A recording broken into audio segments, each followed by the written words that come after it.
welcome back to Theology with Mr. L. I am Mr. L, Jason Liuzzi. It's good to see you again. Now you might be asking yourself, Mr. L, it's a pretty festive shirt you got on there. And that's because it's currently snowing outside in April, which is absurd.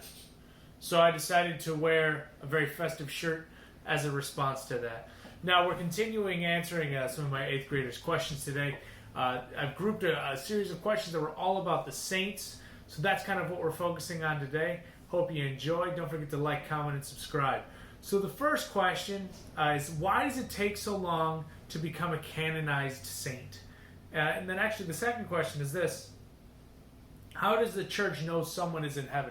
Those are great questions. So let's start before we jump into those, let's just once again define what a saint is. So a saint is just simply someone in heaven, right? So anyone in heaven is considered a saint, and that would be written out as a lowercase s saint, right? Anyone in heaven is a saint, lowercase s. Now there are specific people in heaven that the church has recognized as people that we know for sure are in heaven, and we call those canonized saints. And those are differentiated because they have a capital S. All right, so the capital S saints, all right, those are what we consider canonized saints. All right, and a canonized saint, what does that word canonized means? Well, it means that they have been added to the canon, the official list of the church, right, of people who are in fact saints. So that's where that term comes from, canonized. So how does this work? How does a person become a canonized saint? Why does it take so long? Well, there's a number of reasons, right? So the big thing here is that the process of canonization is just simply a process, that takes a bit of time, and there's a number of steps. And at the end of it, what's being said is that we know for sure that this person is in heaven. That's the process, right? So if we're going to come out and say, we being the church, that a particular person is in fact in heaven, well, then we better be right? And there better be a long process. That's not something you rush. That's not something you just come out and say, the day after someone dies, the church is officially recognized. No. There's all these kind of things that have to take place, and that must happen first before that. So that's why there is a bit of a lengthy kind of period of time in between or while this happens and things like that. So we're going to kind of just walk through those steps, and along the way I'll answer that second question: how does the church know someone is in heaven? Which is a great question to ask. So, kind of how this process starts is, well, first of all, in order to be a saint, someone has to be dead. Might seem obvious, but there you go, right? Because the whole point of being a saint is to say you're in heaven. Well, if you're not dead, then you can't be in heaven. So this person has to be dead. Now, typically, there's a period of 5 years that must pass from the point of their death to kind of when, the ball can start rolling here. Now, in certain circumstances, that can be shortened.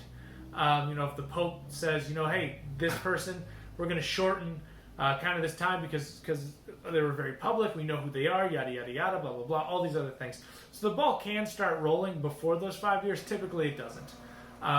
So after a person dies, 5 years pass. Now what can typically happen is a number of things. One of those big things is that maybe this person belongs to a religious order, or they belong, they were a priest or something like that, and so they had a community kind of around them and whatever. Well, no matter what, and no matter where they are, usually one of these groups that this person kind of belongs to in some way starts petitioning that their life be researched and investigated, and they would take that kind of petition to their local bishop.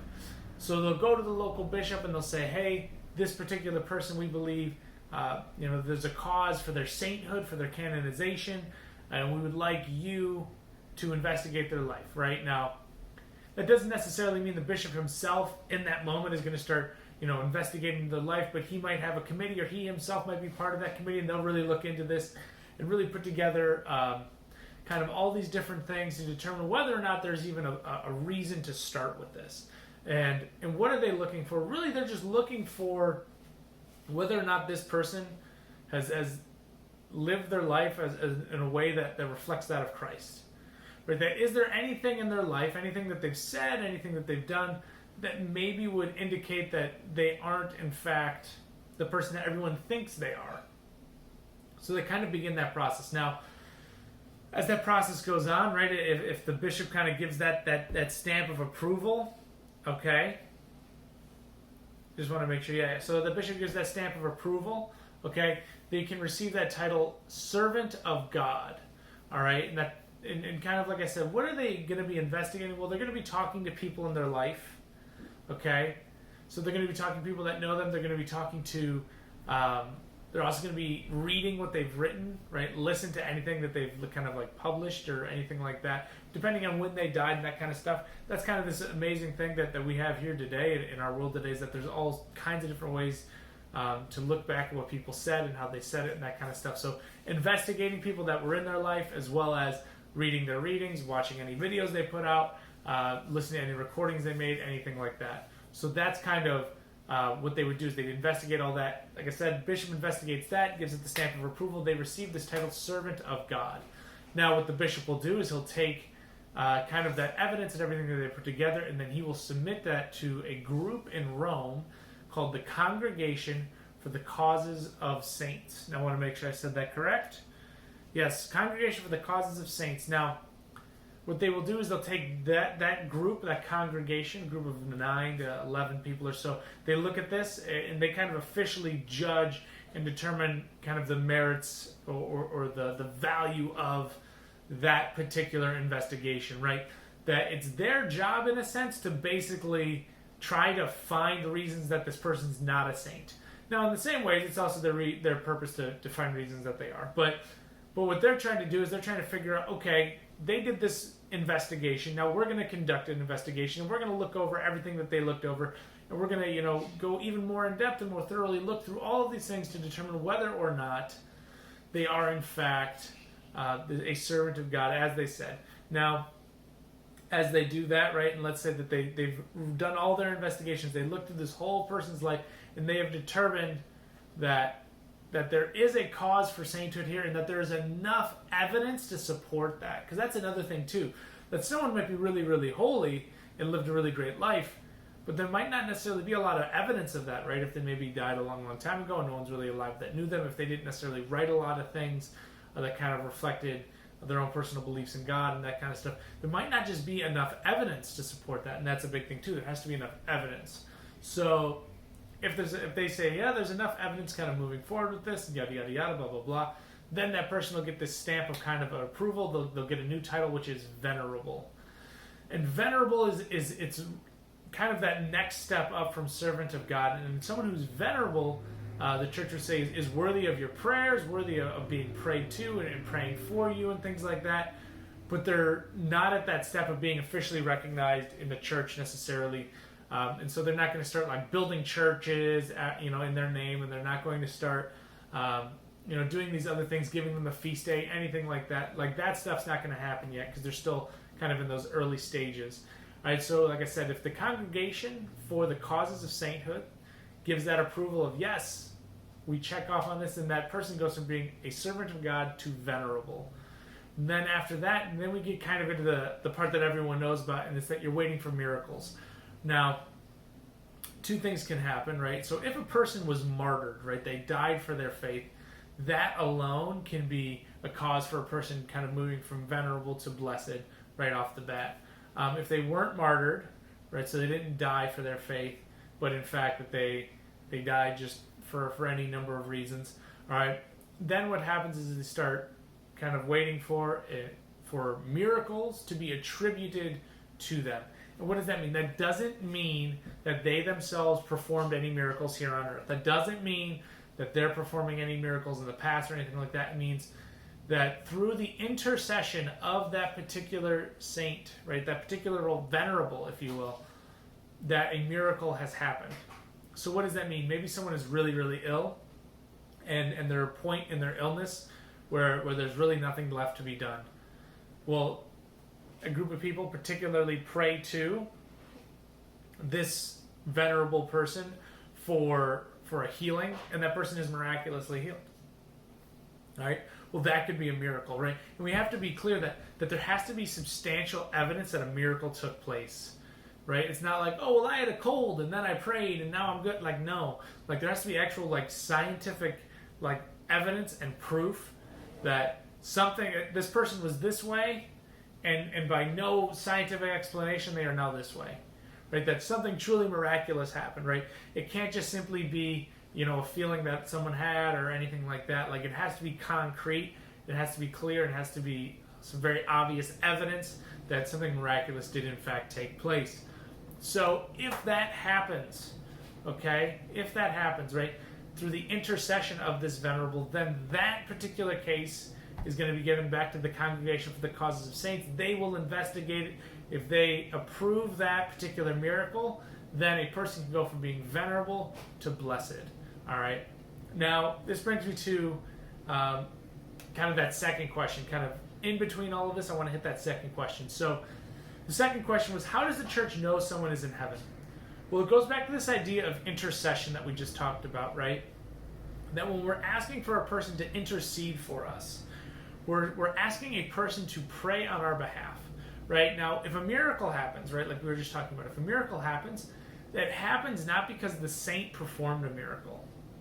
That's important, right? It's not that, a particular venerable saint performed a miracle, but that God listened to the answer, or listened to the prayers of this person, right? And their prayers can only be answered in that way if they're in heaven. All right? So if they're in kind of this communion with God. So how do we know someone is in heaven? It goes back to this intercession process. All right, so let me just give an example here, right? So just to make it a little more concrete, there's a particular venerable person that is near and dear to my heart, Venerable Father Nelson Baker. He's from Buffalo, New York. You can read a lot about him. He's a really fantastic guy. He was known for kind of helping raise a lot of young men whose families couldn't take care of them. So he took in all of these young men from all over the country, and he helped raise them and helped kind of shape these men into the men they are today. And he's Venerable Father Nelson Baker. Now, let's say that a particular person has an inoperable tumor, which means that no surgery, nothing can be done to remove this tumor from a person, right? And their family prays specifically for the intercession of Venerable Father Nelson Baker. And then that tumor just disappears entirely. Just disappears. Okay? Then they would collect all that evidence, right? They would give that evidence to the Congregation for the Causes of Saints. They'd look at it all, and they say, yep, that's a miracle attributed to Venerable Father Nelson Baker. Stamp of approval. Venerable Father Nelson Baker now becomes Blessed Father Nelson Baker, right? So that's that next step, right? Once there's a miracle, then they become blessed, and the process then repeats. If they receive a second miracle in the exact same way, they go from being blessed to being a saint, right? Capital S, saint. So, like I said, that process kind of repeats itself. If that happens again, all those things happen, then the Congregation for the Causes of Saints approves it, and then they become a saint. Now, what's cool, once you become blessed, you can the church does recognize them kind of as being part of that canon a good bit, right? They're not fully canonized a saint, but they certainly are kind of up there. And you need to check with your particular church, and you need to talk to people as well. But it's at least my impression through the research I've done that if you were interested, you could pick someone that is blessed as, like, say, a confirmation saint. All right?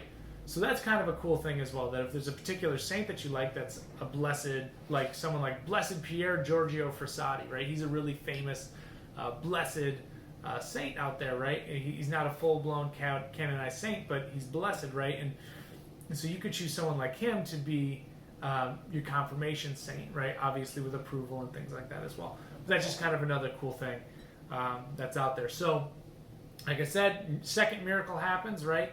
Then they'll get that stamp of approval. Then what will happen is the Pope will then do a mass that officially recognizes this person as a saint. And they'll be added officially to that canon of saints. Now, it's really, really cool. It's a really, really cool process. But that's kind of the process. So why does it take so long? Well, it takes so long because what the church is doing is they're saying, we know that you're in heaven, and the church doesn't really do that, right?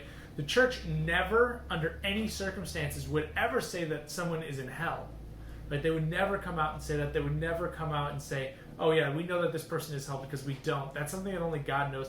And truly, with saints as well, that's something only God knows as well. However, God can reveal to us certain people being in heaven through their intercession and things like that. And that's kind of what we're getting at, right? How can we know someone's in heaven? Well, we can only know because God reveals it to us through miracles and things like that. So that's kind of the answer to that second question, and as well as the first question, why does it take so long? Well, the church is saying and doing something that it would never really do unless something extraordinary happens, right? Which miracles are extraordinary. So there you go. So that's kind of the answer to those first two questions. Now, simply, my third question was this: how do you become a saint? All right. So obviously, through all that whole process we just described, but then for you and me, how do we become saints? It's as simple as this: prayer. Right? That there's not a saint in heaven that didn't have a daily prayer life. Right? There's not a saint in heaven that didn't read their Bible. There's not a saint in heaven that didn't have a relationship with God. So let's start there. Right? That every single day you're striving for greater holiness, that every single day you're trying to be better in your relationship with God than you were the day before, that every single day you're taking time and you're very intentionally seeking the Lord out in prayer and seeking the Lord out in reading of Scripture, and you're seeking the Lord out in all that you say and do, and you truly try to live a life that is reflecting that of Christ. That's a really good place to start, right? And if you just live a good and holy life to the best of your ability, right, seeking to do God's will in all that you say and do, that's a really good place to start, right? At the end of the day, going to the sacraments, right, going to the Eucharist, going to confession, whenever it's needed, as many times as possible, right? These are all the things that you need to do in your life to become a saint. Because the reality is that God is calling every single human being to be a capital S saint. And the question is, are we going out and doing what we need to do to be that person? Are we fulfilling our end of kind of the promise here that God has given us so much? He's given us all these things. He's given us this plan for us to prosper and for us to be with Him in heaven for all eternity. Are we living up to our end of the bargain? Are we seeking out the Lord? Are we doing His will in our life? So that's how you become a saint. Start there, and then we'll go, if you do those little things, right, you do those little things with great love, then God can do anything with your life. So, with all that being said, this has been Theology with Mr. L. I am Mr. L. Don't forget to like, comment, and subscribe. It's been a lot of fun. Cheers.